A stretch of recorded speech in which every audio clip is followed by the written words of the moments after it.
I never imagined that a single dinner conversation would unravel 23 years of what I thought was my family's generosity. The weight of that revelation still sits heavy in my chest, even now, months later. But understanding the truth about that house, about my parents, about myself, became the foundation for everything that followed. The evening started like any other family gathering.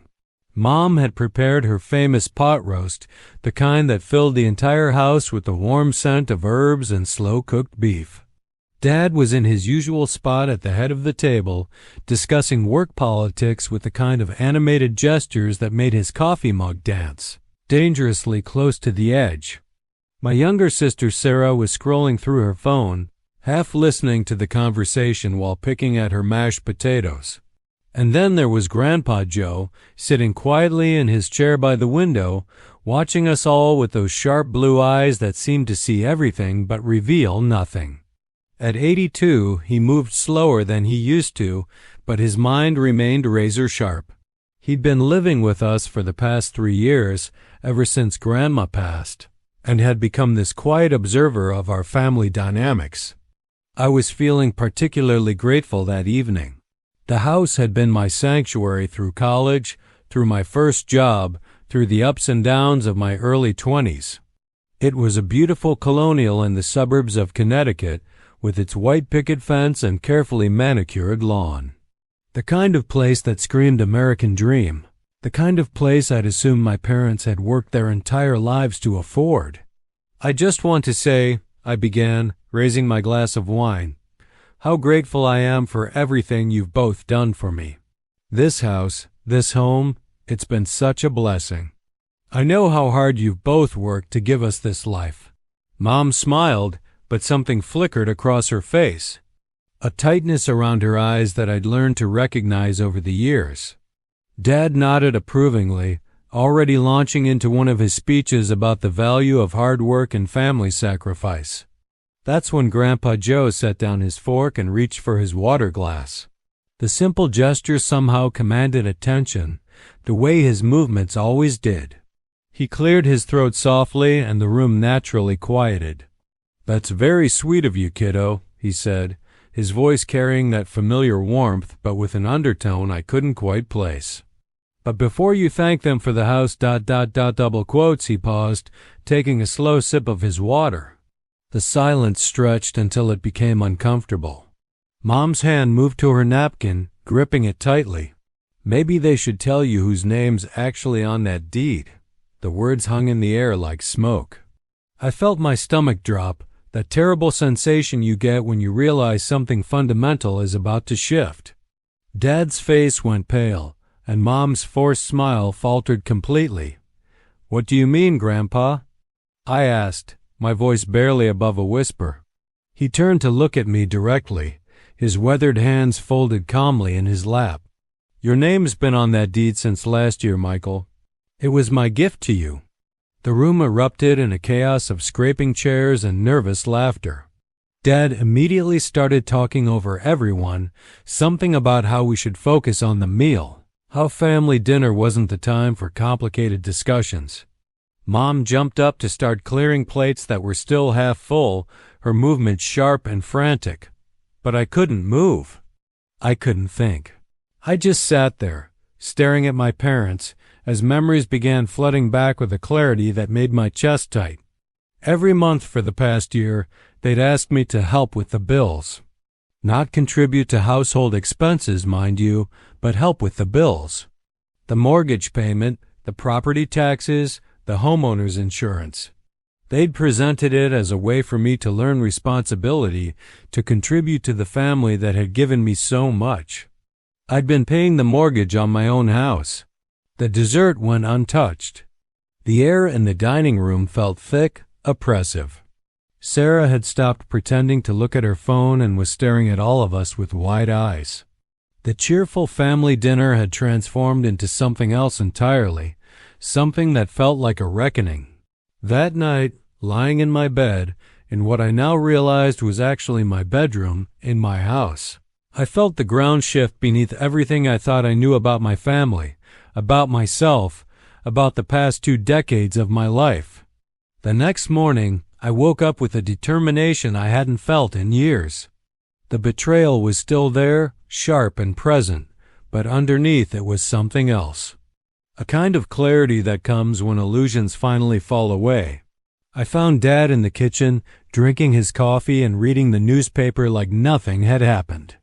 The normalcy of it felt almost insulting. "We need to talk," I said, pouring myself a cup of coffee. He looked up, and for the first time in years, I saw uncertainty in his eyes. "Michael, about last night, ... How long have you known?" I interrupted. He sighed, folding the newspaper carefully. "Your grandfather told us about his plan last year. He wanted to make sure you had security, a foundation to build your life on. He said he'd seen too many young people struggle with housing costs, and he wanted to give you a head start. And you decided to let me pay for it anyway." "It wasn't like that," he said quickly. We thought it would be good for you to have some responsibility, to understand the cost of home ownership. We were going to tell you eventually." "When?" I asked. "When were you going to tell me I was paying my own mortgage?" He didn't have an answer for that. Over the following weeks, I had similar conversations with Mom. Her justifications were different but equally hollow. She talked about teaching me the value of money, about not wanting me to take things for granted, about how they'd plan to explain everything once I was more mature. But as I processed their explanations, I realized something crucial. Their actions revealed a fundamental belief about who I was, about my capabilities, about my right to know the truth about my own life. They'd treated me like a child who couldn't handle adult information, even while expecting me to handle adult responsibilities. The house became a symbol of everything wrong with our family dynamic. They'd controlled the narrative, controlled the information, controlled my understanding of my own circumstances. And they'd done it while positioning themselves as the generous parents making sacrifices for their ungrateful son. I started seeing a therapist, Dr. Patricia Chun, a woman in her 50s who specialized in family dynamics and emotional manipulation. Her office was in a converted Victorian house downtown with tall windows and plants everywhere. It felt like a sanctuary, a place where I could finally speak truth without worrying about managing someone else's emotions. "It's not really about the money," I told her during one of our early sessions. "It's about the fact that they let me believe I was dependent on them when I wasn't. They let me feel guilty about being a burden when I was actually supporting myself." Dr. Chen nodded, her expression thoughtful. "How does that realization feel?" "Angry," I said immediately, "but also free, like I've been walking around with weights on my ankles and someone just told me I could take them off." She leaned forward slightly. "Tell me about those weights." Over the next several months, I began to understand the full scope of what had happened. The house was just the most dramatic example of a pattern that had been present my entire life. My parents had consistently positioned themselves as the sources of my security and success, while simultaneously undermining my confidence and independence. They'd insisted on managing my college applications, then taken credit for my acceptance to a good school. They'd pushed me toward a career in their preferred field, then claimed that my success was a result of their guidance. They'd encouraged me to live at home after graduation, then framed my presence as a burden they were graciously willing to bear. The revelation about the house forced me to re-examine everything. How many times had I thanked them for opportunities that were actually mine? How many times had I felt guilty for taking up space in a world where I actually belonged? I started keeping a journal, documenting these patterns as they occurred to me. The entries were painful to write, but necessary. I needed to see the full picture to understand how thoroughly my perception of reality had been manipulated. One entry from that period stands out. "Today I realized I've been apologizing for my existence for most of my adult life. Apologizing for needing space, for having opinions, for wanting things they didn't approve of. But the space was mine. The opinions were valid. The wants were legitimate. I've been apologizing for being human. The confrontation with my parents, when it finally came, was both anticlimactic and transformative. We sat in the living room, the same room where we'd had countless family meetings over the years. But this time, I wasn't the child being lectured. I was an adult claiming my own narrative. I'm not angry about the house, I told them. I'm angry about the lie. I'm angry that you let me believe I was a burden when I was actually carrying my own weight. I'm angry that you took credit for my stability while I was the one paying for it. Mom started crying, which had been her standard response to conflict for as long as I could remember. But instead of rushing to comfort her, instead of backing down to restore peace, I waited. We never meant to hurt you, Dad said. We thought we were helping you become responsible. By lying to me? I asked. By guiding you, he corrected. That word, guiding, crystallized something for me. They'd never seen me as a fully autonomous person. Even as an adult, even as someone capable of paying a mortgage and managing my own life, they'd position themselves as my guides, my supervisors, my benevolent overseers. I don't need guidance, I said. I need honesty. I need to be treated like an adult who can handle adult information about his own life. The conversation that followed was difficult but necessary. We established new boundaries, new expectations, new rules for how we would interact going forward. I would continue living in the house, but as its owner, not as their dependent. They would need to find their own place, a transition that would take several months to arrange. Most importantly, I would no longer accept responsibility for managing their emotions about these changes. If they felt sad about losing control, that was their work to do. If they felt guilty about the deception, that was their guilt to process. I would not sacrifice my well-being to make their discomfort easier to bear. The months that followed were a period of intense personal growth. Without the constant underlying anxiety about being a burden, I found myself taking risks I'd never considered before. I started dating more confidently, pursued hobbies I'd been interested in but never prioritized, and began making decisions based on my own values rather than their approval. I also reached out to Grandpa Joe, wanting to understand his perspective on what had happened. We met for coffee at a small diner near his new apartment, a place with warm vinyl booths and coffee that had been sitting too long. I've been wondering, I said, why you decided to give me the house, and why you chose to reveal it the way you did. He stirred his coffee slowly, thinking. I gave you the house because I wanted you to have security. Real security, not the kind that depends on someone else's goodwill. As for the revelation, he paused, meeting my eyes. I'd been watching for months as they took credit for your stability. It wasn't fair to you, and it wasn't honest. Did you know they were making me pay for it? I suspected. When your dad started talking about teaching you responsibility, I had a feeling they were going to find a way to make you pay for your own gift. That's when I knew the truth needed to come out. I felt a rush of gratitude for this man who had seen what was happening and chosen to act. Thank you, I said. For the house, but also for the truth. He nodded. Sometimes the kindest thing you can do for someone is refuse to participate in their illusions. That phrase stayed with me. I began to see how many people in my life had been participating in the illusion that I was somehow less capable, less deserving, less autonomous than I actually was. And I began to understand that claiming my own truth wasn't selfish or ungrateful. It was necessary. The process of establishing independence wasn't just about the house or the money. It was about learning to trust my own perceptions, to value my own judgment, to believe in my own worth. It was about understanding that gratitude didn't require self-diminishment, that love didn't require submission, that family didn't require the sacrifice of personal truth. I started saying no to requests that felt manipulative or boundary crossing. I started expressing opinions that differed from my parents, even when it created tension. I started making decisions based on my own values and goals rather than their expectations. The response was predictable. They accused me of being ungrateful, of letting success go to my head, of forgetting where I came from. But I'd learned to recognize these accusations as attempts to restore the old dynamic, to make me feel guilty for claiming my own power.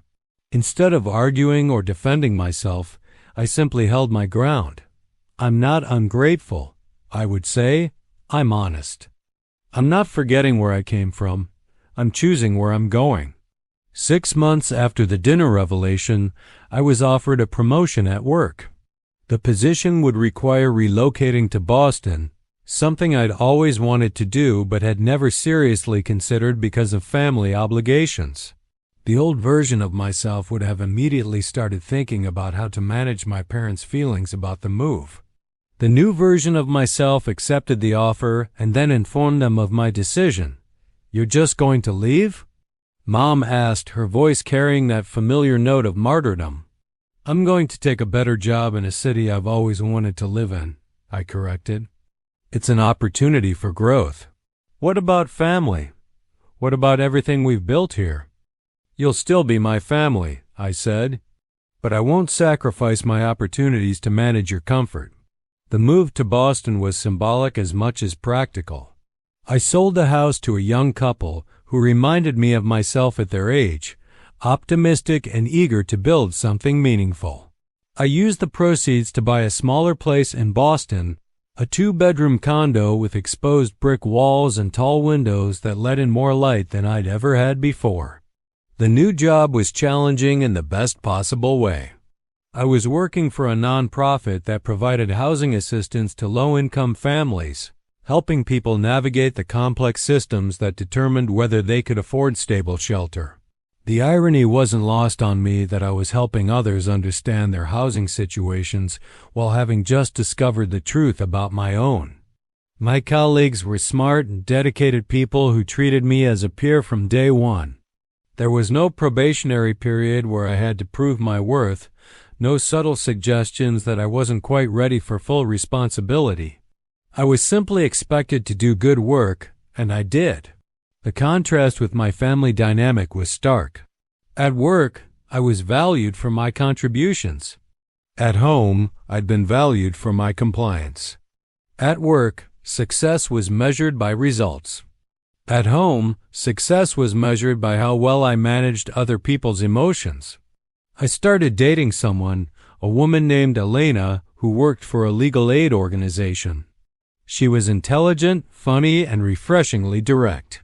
When I told her about the house situation, she didn't try to minimize my feelings or suggest I should be grateful for the lesson. She simply said, "That must have been really confusing and hurtful." Her straightforward validation was a revelation. I'd become so accustomed to having my feelings questioned and my perceptions challenged that simple acknowledgement felt revolutionary. "Your parents sound like they have a lot of trouble seeing you as separate from them," she observed one evening as we walked along the Charles River. "What do you mean?" "They seem to think your success reflects on them, your failures reflect on them, your choices should serve their needs, but you're not an extension of them. You're your own person." It was such a simple concept, but it felt profound. I was my own person. My successes were my own. My failures were my own. My choices could serve my own needs. A year after moving to Boston, I decided to invite my parents to visit, not because I missed the old dynamic, but because I wanted to see if we could build something new.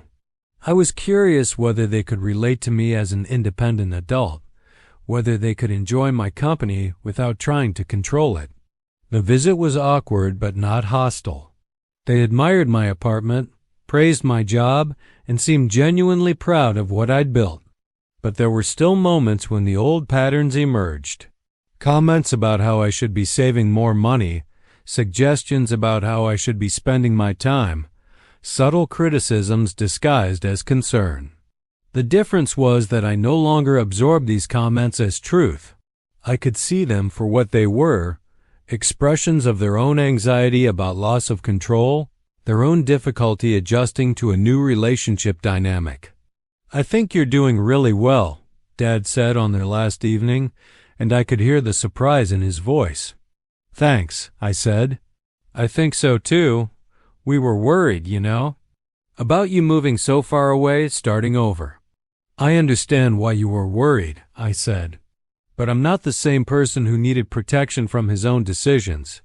I'm capable of handling my own life." He nodded slowly, and I saw something like acceptance in his expression. It wasn't the whole conversation we needed to have, but it was a beginning. The relationship with my parents is still evolving. Some days are better than others. Some conversations feel genuine and connected. Others feel like careful negotiations around old wounds. But the fundamental dynamic has shifted.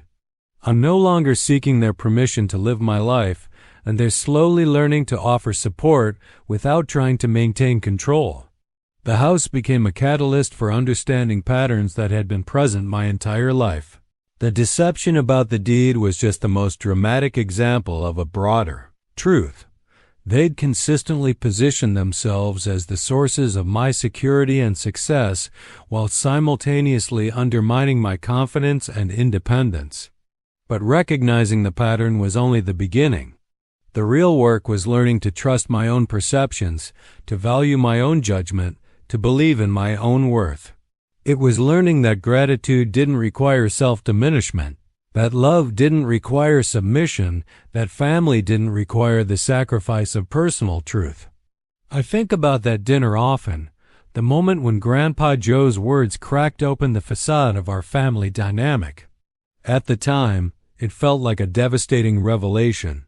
Now it feels like a liberation. The truth was painful, but it was also freeing. The house was never really about the house. It was about autonomy, about respect, about the right to know the truth about your own life. It was about the difference between being cared for and being controlled, between being supported and being manipulated.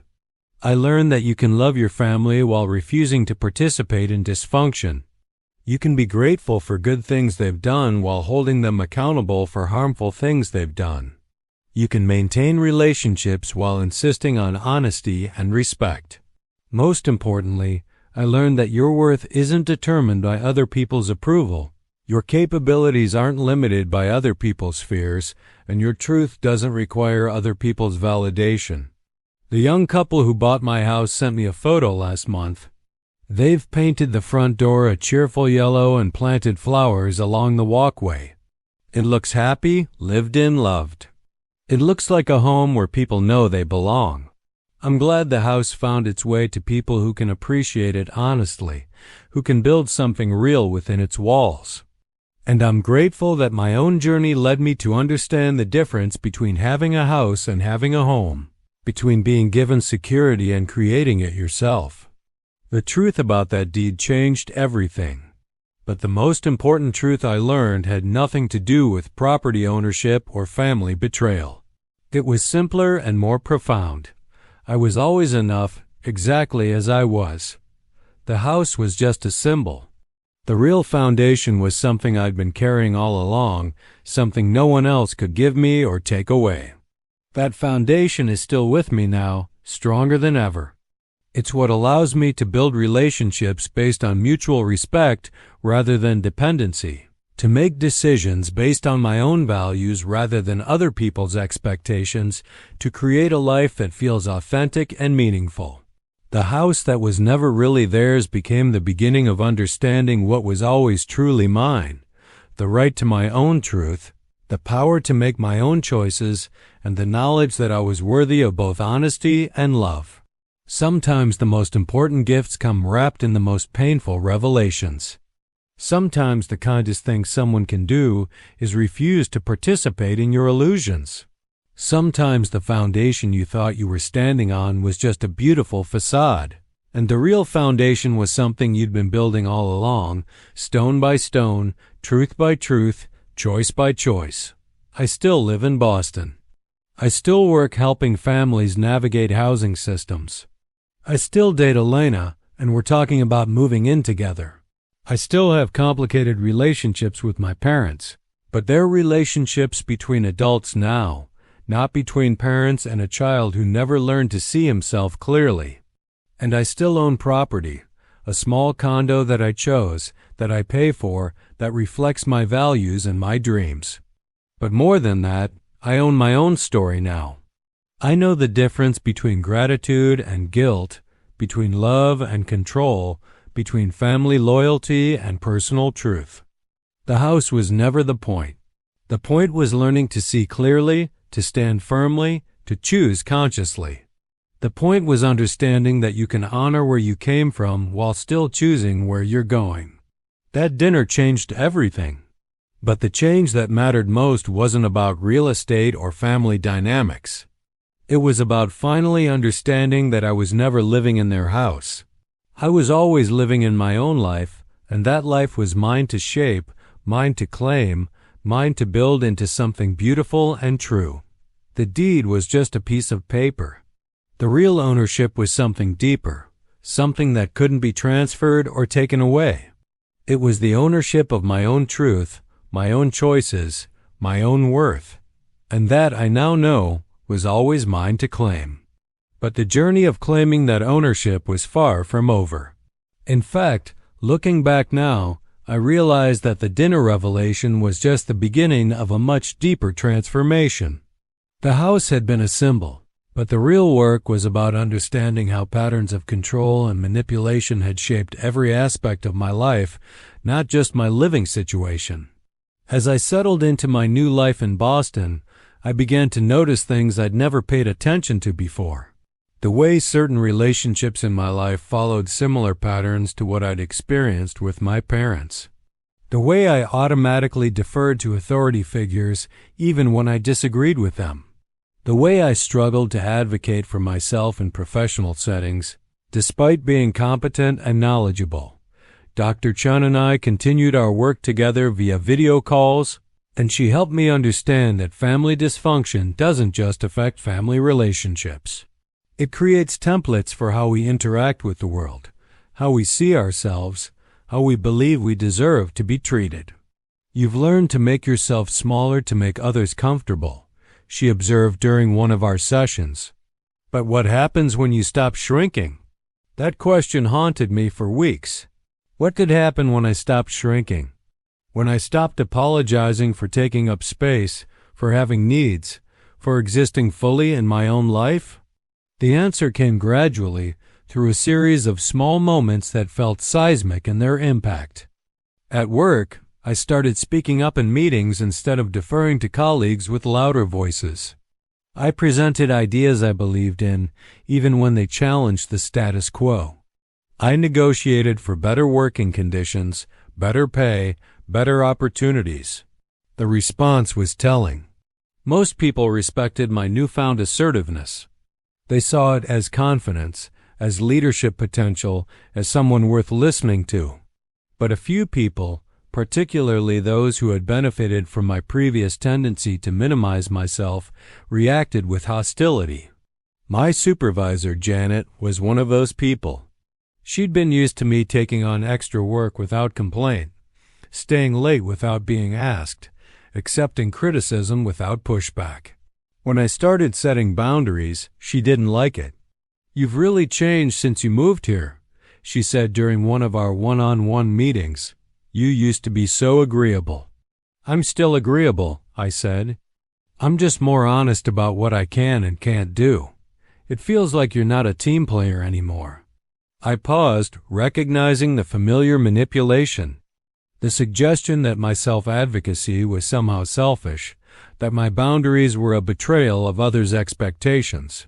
"I'm absolutely a team player," I said.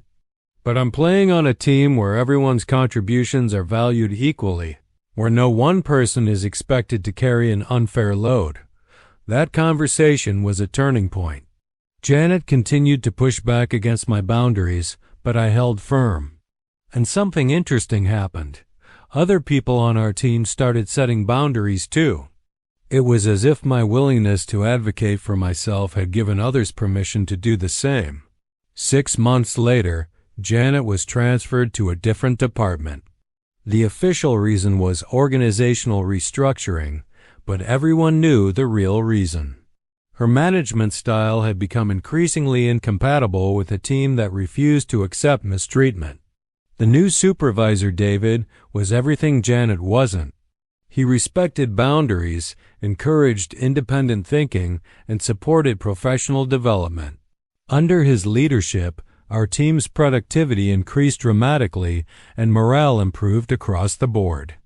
"You know," he told me during one of our early meetings, "Janet mentioned that you'd become difficult since moving here.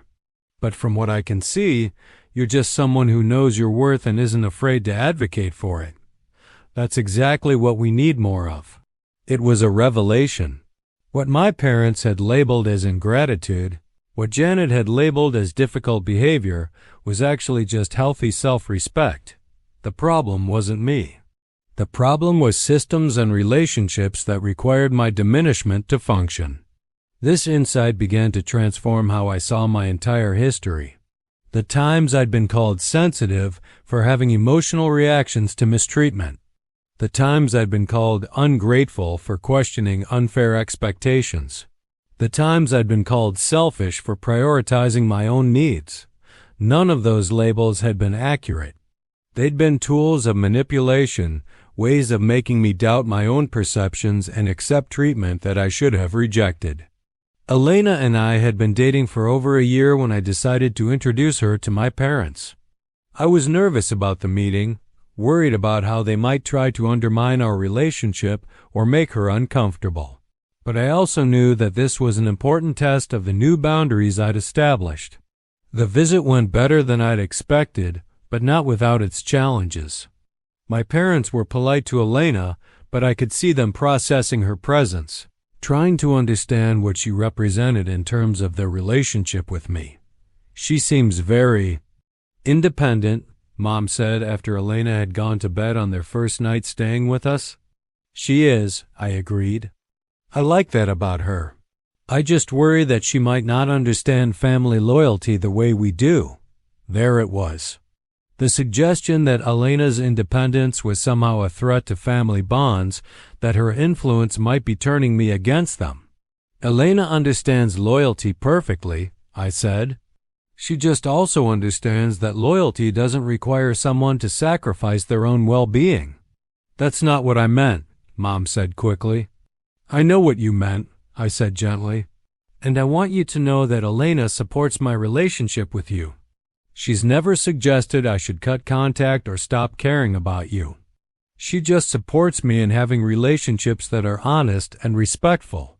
The conversation that followed was one of the most honest we'd ever had. Mom admitted that she was scared of losing me, that she'd always worried I would outgrow the family and leave them behind. Dad acknowledged that they'd struggled to see me as an independent adult, that they'd been afraid of what would happen if they stopped trying to guide and protect me.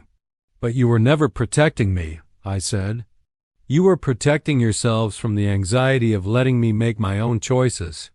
It was a hard truth, but they heard it. And for the first time, they didn't try to deflect or minimize it. Elena's presence had been crucial to that conversation. Not because she'd said anything particular, but because her very existence proved that I could have healthy relationships based on mutual respect and authentic connection. She was living proof that the family dynamics I'd grown up with weren't normal or necessary. After my parents left, Elena and I debriefed the visit over coffee on my couch. "That was intense," she said. "But I could see how much you've grown.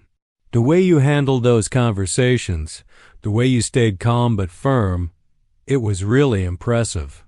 "I kept waiting for the other shoe to drop," I admitted. "For them to start the guilt trips or the manipulation." "They tried a few times," she observed, "but you didn't take the bait. You just kept redirecting back to honesty and respect." "I learned that from you," I said. "Watching how you handle difficult conversations, how you stay true to yourself while still being kind to others." She smiled. "That's what healthy relationships do. They teach us better ways of being in the world." That phrase stuck with me. Healthy relationships as teachers, showing us better ways of being in the world. It was such a different concept from what I'd grown up with, where relationships were often about managing other people's emotions or conforming to their expectations. Around the same time, I received a call from my sister Sarah. She was now in college, studying psychology, and she'd been doing some of her own thinking about our family dynamics. "I've been reading about emotional manipulation," she said, "and I keep thinking about that dinner, about the house situation. I think what happened to you happened to me too, just in different ways." We talked for hours that night, comparing notes about our childhood experiences. Sarah had her own stories of being made to feel guilty for having needs, for questioning authority, for wanting independence.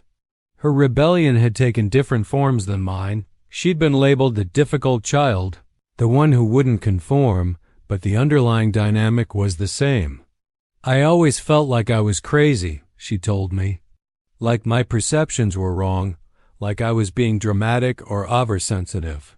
But talking to you now, hearing about your experience, it all makes sense." We started having regular conversations, supporting each other as we both worked to understand and heal from our family experiences.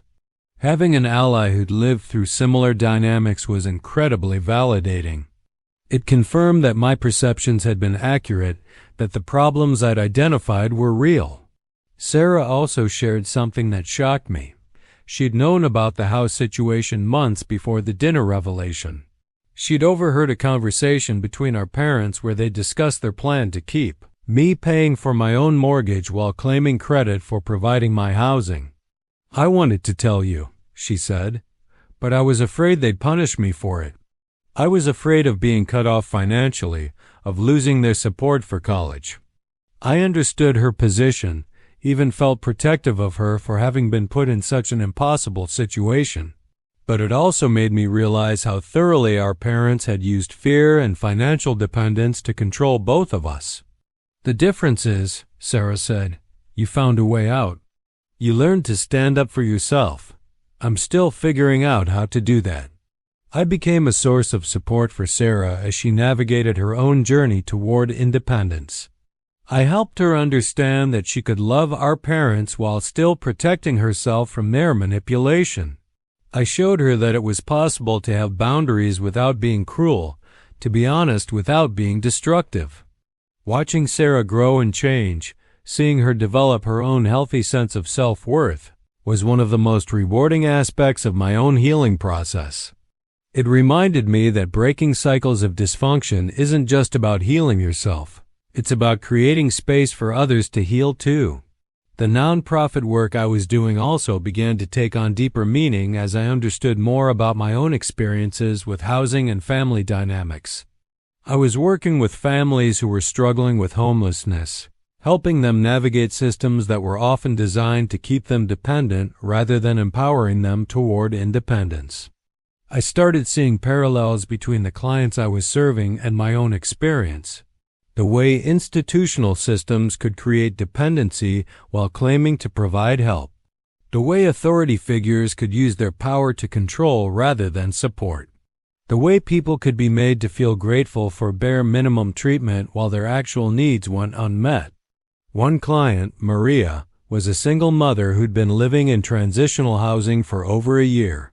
The program was supposed to help her develop the skills and resources needed for independent living, but instead, it seemed designed to keep her in a state of permanent dependency. "They say I'm not ready for my own place," she told me during one of our meetings, "but they never tell me what I need to do to be ready. It's like they want me to stay grateful for what they're giving me instead of working towards something better." Her words hit me like a physical blow. The parallels to my own experience were unmistakable. The vague standards, the moving goalposts, the emphasis on gratitude over empowerment. I started working with Maria to document exactly what requirements she needed to meet for independent housing. Together, we created a concrete plan with specific measurable goals. And when the program administrators tried to add new requirements or change the standards, I advocated for her, insisting on consistency and transparency. It took 6 months, but Maria eventually moved into her own apartment. At the going-away party her caseworkers threw for her, she pulled me aside. "You believed I was capable when everyone else treated me like I wasn't," she said. "You saw me as someone who could succeed instead of someone who needed to be managed." That made all the difference. I thought about that conversation for weeks afterward. The power of being seen as capable, as worthy of success, as deserving of honest treatment. How different my life had become once I'd learned to see myself that way. Working with clients like Maria also helped me understand that healing from family dysfunction isn't a luxury or a self-indulgent process. It's essential work that affects every aspect of your life and every relationship you have. When you learn to recognize and resist manipulation in your family of origin, you become better equipped to recognize and resist it everywhere else. I started speaking at professional conferences about the intersection of family dynamics and housing stability. I wrote articles about how childhood emotional abuse could affect adult relationships with authority figures, with financial systems, with concepts of home and security. The response was overwhelming. I received emails from social workers, therapists, and other professionals who'd had similar experiences. Many had grown up in families where financial manipulation was used as a tool of control, where dependency was maintained through deception, where gratitude was demanded instead of honesty being provided. "I thought I was the only one," wrote one social worker from Michigan. "I thought my family was just uniquely dysfunctional. But reading your work, I realized these patterns are much more common than I understood. I began to see my experience not as a personal tragedy, but as a window into broader patterns of how power and control operate in families and institutions. The house situation had been my particular version of a universal dynamic, the way authority figures can use their position to maintain control while claiming to provide care. Elena and I decided to move in together after dating for 2 years. The decision felt natural, organic, based on mutual desire rather than financial necessity or family pressure. We found a larger apartment in Cambridge, with room for both of our home offices and a small garden where we could grow vegetables. The process of setting up a household together was revelatory. We made decisions collaboratively, respecting each other's preferences and needs. We split expenses fairly, based on our respective incomes and abilities. We created space for both independence and togetherness. It was everything my parents' relationship wasn't. There was no financial manipulation, no emotional coercion, no requirement for either of us to diminish ourselves to make the other comfortable. We were both fully ourselves, and that made us stronger together. "I love how we make decisions," Elena said one evening as we planned our shared finances. "Everything is out in the open. No secrets, no hidden agendas." "It's still weird for me sometimes," I admitted. "I keep waiting for the catch, for someone to reveal that I've been naive about something important." "That's trauma response," she said gently. "Your brain is protecting you from deception that isn't actually happening." She was right. I'd been so conditioned to expect manipulation that genuine honesty felt almost too good to be true. But slowly, I was learning to trust that healthy relationships really could be straightforward. That love didn't require sacrifice of truth. We started talking about marriage, about what kind of life we wanted to build together. These conversations were different from any I'd had before. They were based on mutual desire and compatible values, not on meeting external expectations or following prescribed scripts. "I want to marry you," Elena said one evening as we walked along the Charles River. "Not because I need to, not because anyone expects us to, but because I want to build a life with you." "I want that too," I said. "I want to choose you every day, not because I have to, but because I get to." We got engaged 6 months later in a quiet moment in our apartment, with no dramatic gestures or public performances. Just two people who'd found each other and decided to build something beautiful together. The wedding planning process was another opportunity to practice healthy boundaries. Both sets of parents had opinions about the ceremony, the guest list, the venue. But Elena and I remained focused on what we wanted, what felt authentic to us as a couple. "It's your day," my mother said during one particularly tense conversation about the guest list. "But I hope you'll consider family feelings." "We are considering family feelings," I replied. "We're also considering our own feelings, our budget, and our vision for what we want our wedding to be." It was a small wedding held in a botanical garden in Cambridge with about 50 guests. The ceremony was personal and meaningful, reflecting our values and our commitment to each other. Most importantly, it felt like us, not a performance for other people, but a genuine celebration of our relationship. My parents attended and behaved appropriately, though I could see them processing the differences between our approach and their expectations. Sarah was my best woman, and she gave a speech about how marriage should be about two people choosing each other freely, not about meeting social obligations or family requirements. Grandpa Joe, now 85, was there too, walking slowly but still sharp as ever. He pulled me aside during the reception. "I'm proud of you," he said, "not just for the wedding, but for everything. For building a life that's actually yours." "Thank you," I said. "For everything. For the house, for the truth, for showing me that I deserved better." "You always deserved better," he said. "I just helped you see it." The first year of marriage was an adjustment, but not in the ways I'd expected. I'd been prepared for conflicts about money, household responsibilities, personal space. Instead, the adjustment was about learning to receive unconditional love, to trust that someone could know me completely and still choose to stay. Elena never used my vulnerabilities against me, never punished me for having needs or emotions, never made me feel guilty for taking up space in our shared life.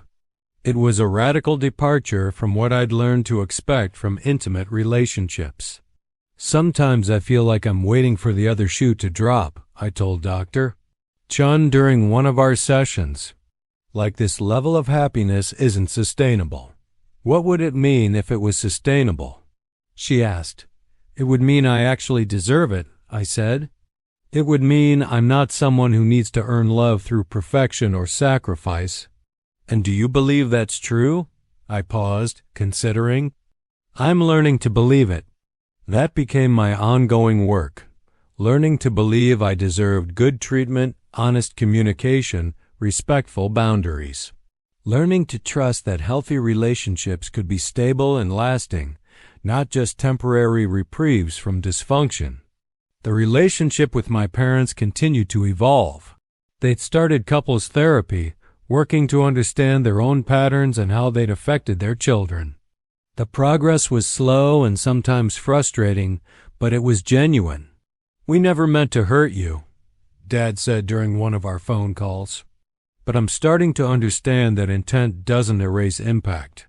"I appreciate that," I said. "I never doubted that you loved me. I just needed that love to be expressed in ways that actually felt loving." "We're trying to learn how to do that," Mom added. "It's harder than we expected, unlearning patterns we didn't even realize we had." These conversations gave me hope that real change was possible, that people could grow and heal even later in life. They also reminded me that my own healing didn't depend on their progress. I could continue building a healthy life regardless of whether they figured out how to be healthier parents.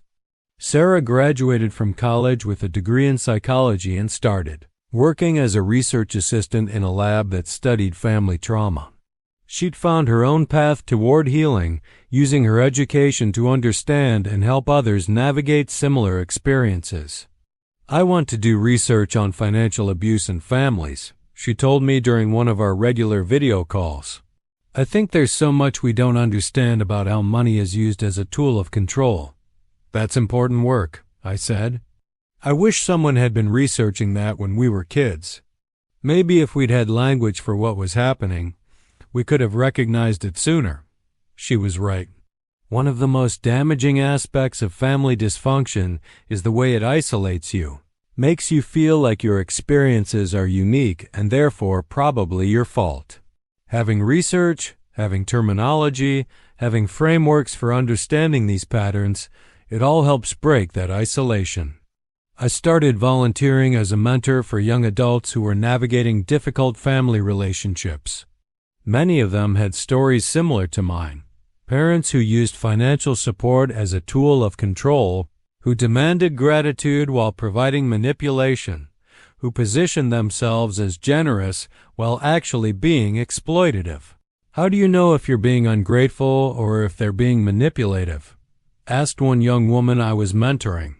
Her parents had paid for her college education, but now expected her to live at home indefinitely and contribute most of her salary to household expenses. Ask yourself this, I said. If a friend was in your situation, what would you tell them? If someone you cared about was being treated the way you're being treated, would you think they deserved it? She considered this. I'd tell them they deserved better. I'd tell them they were being taken advantage of. Then you have your answer. These mentoring relationships reminded me of the importance of having witnesses to your experience, people who could reflect back your worth when you'd been conditioned to doubt it. Elena had been that witness for me, and now I tried to be that witness for others. The work was emotionally challenging but deeply rewarding. I saw young people learn to trust their own perceptions, to set boundaries, to build lives based on their own values rather than their family's expectations. I saw them discover their own worth and refuse to accept treatment that diminished it. 5 years after the dinner revelation, Elena and I decided to buy a house together. Not because we needed to, not because anyone expected us to, but because we wanted to create a space that was truly ours. The house hunting process was collaborative and fun. We looked at properties based on our shared vision, a place where we could build a life together, where we could host friends and family, where we could feel settled and secure. We found a small Victorian house in Somerville with original hardwood floors and a kitchen that needed updating. It was within our budget, in a neighborhood we loved, with enough space for both of us to have home offices. It feels like home, Elena said as we walked through it for the third time. It does, I agreed. It feels like us. The buying process was straightforward and transparent. We both contributed to the down payment, both signed the mortgage, both had our names on the deed. There were no secrets, no hidden agendas, no one person carrying financial responsibility while another took credit. When we got the keys, we sat on the front steps of our new house, looking out at the tree-lined street and the neighbors' gardens. I keep thinking about that first house, I said. How different this feels. How so? That house was supposed to be a gift, but it came with strings attached. This house is actually ours, bought with our own money, chosen by our own preferences. It's honest. That's what I love about us, Elena said. Everything is honest. We spent the next few months making the house truly ours. We painted the walls colors we loved, planted a garden with vegetables and flowers, created spaces for work and rest and play. Every decision was made together, every expense shared fairly, every change discussed and agreed upon. The house became a symbol of what we built together, a partnership based on mutual respect, honest communication, and shared values. It was everything I'd thought I had in that first house but had never actually experienced. When we finally had our housewarming party, I looked around at the friends and family gathered in our living room and felt a profound sense of gratitude. Not the complicated gratitude I'd felt as a child, loaded with guilt and obligation, but simple appreciation for the good things in my life. Grandpa Joe was there, moving more slowly now but still sharp and engaged. He pulled me aside during the party. "This is what I wanted for you," he said, gesturing around the room. "A life that's actually yours." "Thank you," I said. "For everything. For seeing what I couldn't see, for refusing to let the lie continue. You did the hard work," he said. "I just opened a door. You chose to walk through it." Looking back now, I can see that the dinner revelation was indeed the beginning of everything. Not because it solved all my problems, but because it gave me the courage to start seeing clearly, to start claiming my own truth, to start building a life based on honesty rather than illusion. The house was never really about the house. It was about the right to know the truth about your own life, the right to make decisions based on accurate information, the right to be treated as a competent adult capable of handling reality. But more than that, it was about understanding that your worth isn't determined by other people's approval, that your capabilities aren't limited by other people's fears, that your happiness doesn't require other people's permission. I learned that you can love imperfect people while refusing to accept imperfect treatment. You can be grateful for good things while holding people accountable for harmful things. You can honor your past while choosing your future. Most importantly, I learned that healing isn't a destination but a practice. Every day, I choose to trust my own perceptions, to value my own judgment, to believe in my own worth. Every day, I choose relationships that honor that worth rather than diminish it. The young couple who bought my first house still sends me updates occasionally. They've renovated the kitchen, added a deck, welcomed 2 children. The house is clearly loved and cherished, clearly a genuine home for people who know they belong there. I'm glad that house found its way to people who could appreciate it honestly. And I'm grateful that my own journey led me to understand the difference between being given something and earning it, between being cared for and being controlled, between having a house and having a home. The real foundation was never about property or family dynamics. It was about the steady construction of self-worth, built choice by choice, truth by truth, boundary by boundary. That foundation is still with me, stronger than ever, supporting not just my own life but the lives of everyone I'm able to help and support. Sometimes the most important gifts come wrapped in the most painful revelations. Sometimes the kindest thing someone can do is refuse to let you participate in your own diminishment. Sometimes the foundation you thought you were standing on was just a beautiful facade, and the real foundation was something you'd been building all along. I still think about that dinner, about the moment when everything changed. But now I understand it differently. It wasn't the moment when my family betrayed me. It was the moment when I stopped betraying myself. It was the moment when I chose truth over comfort, growth over stagnation, authenticity over approval. The house that was never really theirs became the beginning of understanding what was always truly mine, the right to my own truth, the power to make my own choices, the knowledge that I was worthy of both honesty and love. And that knowledge, I now understand, is the most valuable real estate of all.